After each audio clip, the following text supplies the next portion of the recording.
जिसे ब्रह्मचर्य रहना उसे नित्य सत्संग सुनना चाहिए। सत्संग ही एक ऐसा है जो तुम्हें उठा सकता है। संसार में आज तक किसी की भी उन्नति हुई है तो उसे सत्संगी कहते हैं। और ब्रह्मचर्य रहने के लिए कम से कम 2 बार सर्वांग स्नान अत्यंत आवश्यक है। उससे ब्रह्मचर्य को सहायता मिलती, शरीर की गर्मी नष्ट होती है और हमारे भाव में भी पवित्रता आती है।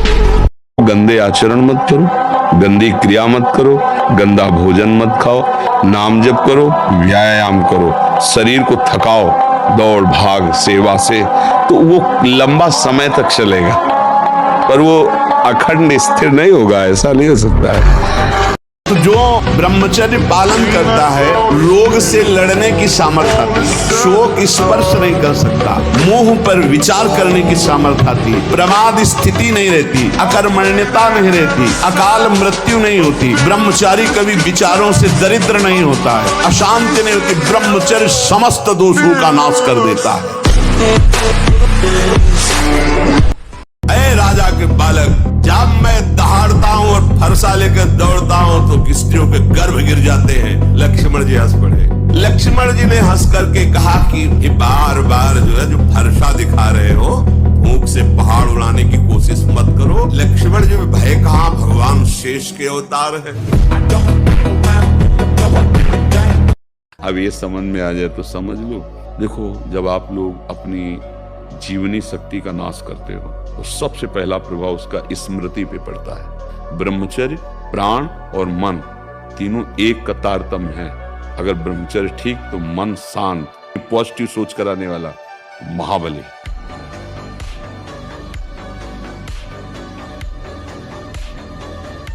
अभ्यास गलत किया है, कोई भी देवता तुम्हें नहीं बचा सकता। गलत अभ्यास किया है, अपना नाश स्वयं कर रहे हो, किसी देवता या किसी का दोष नहीं। काले कर्म ईश्वर मिथ्या दोष लगा है। ये आचरण गंदे बंद करो बच्चा, नाम जप करो, सात्विक आहार करो, आधा घंटा दंड बैठक मारो, व्यायाम करो, दौड़ो, अभी सब ठीक हो जाएगा। गलत क्रिया, गलत दर्शन, गलत संभाषण, गलत आहार, इसको आप रोकिए। मोबाइल में गंदे चित्र देखना, गंदे बच्चों का संग करना, गंदे व्यसन, आहार, गंदी बातें करना, अगर ये बंद कर दो तो हम ये जरूर मानते हैं कि काम की स्फुरणा होती है, स्फुरणा होती है, थोड़ी देर शांत हो जाएंगे। और उसके लिए शांत करने के लिए नाम है। यदि हमारी बात मान लो, बहुत आनंद में, अगला कदम डिप्रेशन में पहुंचा देगा। आप क्रिया बंद करो। हमारी बात समझ रहे हो? अगर नहीं बंद करोगे तो अगला कदम वहीं पहुंच जाओगे। ये हम चीख चीख के रोज कहते हैं कि माता पिता को अपने बच्चों पर थोड़ा ध्यान देने का अवसर है। बच्चों को इतना गलत संग मिल रहा है कि वो ऐसी प्रक्रियाएं कर रहे हैं जिससे उनका जीवन नाश हो जाएगा। मोबाइल है, गलत संग है, बहुत बुरी तरह से ब्रह्मचर्य का नाश नवीन बच्चे कर रहे हैं। भगवान का तिलक नहीं है, दुनिया की ओर भौ बनाए घूम रहे हो, तो इससे कोई सुंदरता है क्या तुम्हारी? दुनिया के चाहे जितने भी श्रृंगार कर लो, जब तक तुम्हारा ब्रह्मचर्य ठीक नहीं, चरित्र ठीक नहीं, भजन ठीक नहीं, तो तुम्हारे चेहरे पे आकर्षण नहीं होगा। पक्का बहुत बुरा लगता है चेहरा। गंदे आचरण वाला कभी किसी को देख लेना, उसका चेहरा ही ऐसा। अब कितनी नव किशोर अवस्था, बिजली की तरह शरीर में स्फूर्ति, एकदम चमकता हुआ चेहरा। ब्रह्मचारी के चरण ऐसे पड़ते हैं जैसे आग में पड़ते हैं, क्योंकि ब्रह्मचर्य होता है। ब्रह्मचर्य अत्यंत आवश्यक है। नींद पर काबू पाने के लिए, शरीर पर शासन करने के लिए, मन पर शासन करने के लिए, दिव्य आनंद का अनुभव करने के लिए ब्रह्मचर्य नींव है, नींव।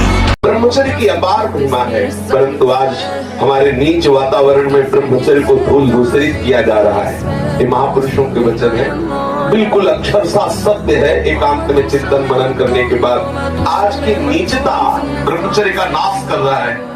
कोई समझ ही नहीं रहा कि कितनी बड़ी हम भयानक गलती कर रहे हैं।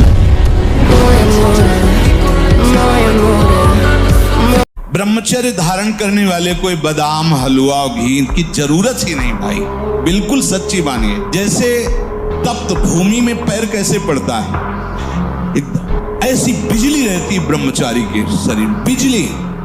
60 किलोमीटर बिना विश्राम किए चलते देखा है।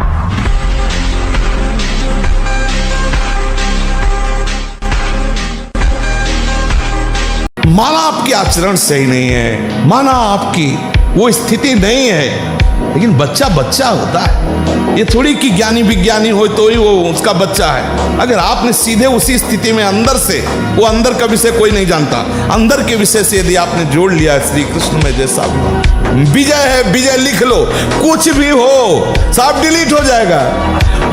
हिसाब किताब पहुंचते पहुंचते केवल कृष्ण रहेगा। बोले रजिस्टर बहुत बड़ा है, बोले हाँ ले जाओ सामने, ले गए तो आए को स्याही फेरी है ले सब कोरा कागज, केवल कृष्ण। हस्त क्रिया से संपूर्ण शरीर ढीला, फीका, दुर्बल, कमजोर और रोगों का प्रादुर्भाव होने लगता है।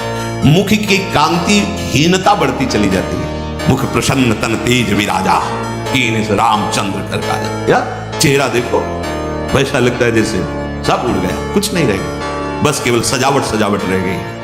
पवित्रता, जितेंद्रियता, बल, अध्यात्म चिंतन कुछ नहीं, शून्य, बस वही वर्तमान भोगों का चिंतन, कैसे भोगूं, भोगे हुए भोगों का चिंतन बस। और पुष्टता जिसे बल कहते हैं वो तुम्हारे वीर्य में होती है। जिसको तुम खिलवाड़ समझते हो वो खिलवाड़ नहीं, तुम्हारी जीवनी शक्ति है।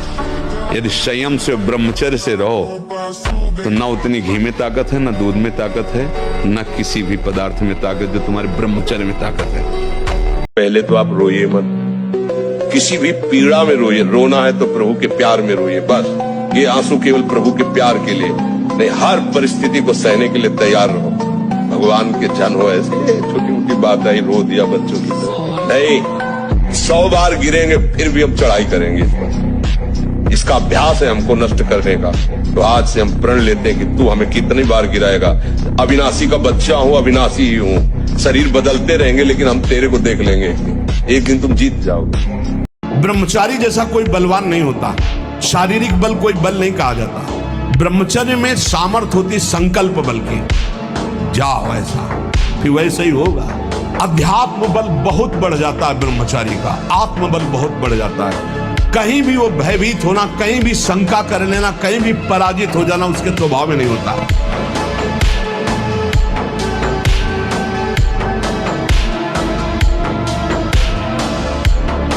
शरीर में सहने की सामर्थ्य ब्रह्मचर्य से आती। गर्मी, सर्दी, बरसात, मान अपमान, निंदा, स्तुति, ये ब्रह्मचर्य से सहने से। ब्रह्मचारी को सबसे पहले अपनी रसना पर नियंत्रण रखना आवश्यक है। जबान पर, जबान बिगड़ी सब बिगड़ा। गंदे आचरण वाले, जिनको पवित्रता का ज्ञान नहीं, जिनको केवल अर्थ पिशाच हैं, नाना प्रकार की अपवित्रताएं करके तुम्हें भोजन परोसते हो, गरम गरम तुम्हारे सामने आया, तुम अमृत समझ के खा रहे हो, तुम्हारी बुद्धि नहीं खराब हो जाएगी?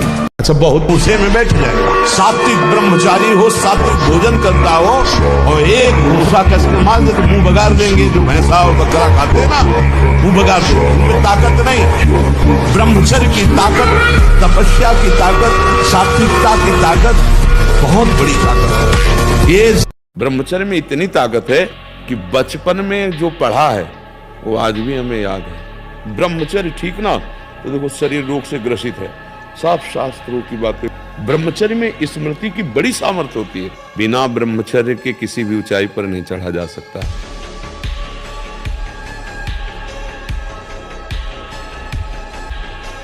क्या देखना चाहते हो? आपसे अगर कोई हाथ मिला ले तो उनसे बात करो। 1 साल केवल आप ब्रह्मचर्य रहिए, व्यायाम संयम से रहिए। आपसे कोई हाथ मिला ले तो बताओ, चाहे टेढ़ा को आप उठा के पटक देंगे, क्योंकि ब्रह्मचर्य का बल।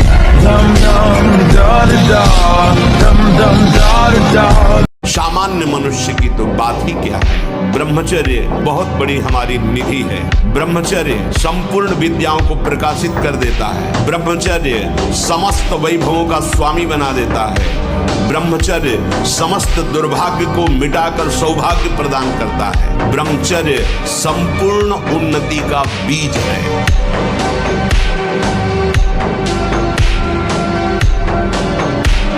अगर आप 5 वर्ष ब्रह्मचर्य रहे केवल इसलिए कि जो हमारी संतान हो वो बहुत देशभक्त, हरिभक्त, बलवान, विद्वान, ज्ञानवान हो, और आप नियम से दोनों भजन करो और 5 वर्ष बाद गर्भाधान करके संतान उत्पत्ति भक्ति के शास्त्र सिद्धांत में अगर वो महापुरुष न पैदा हो तो बताना।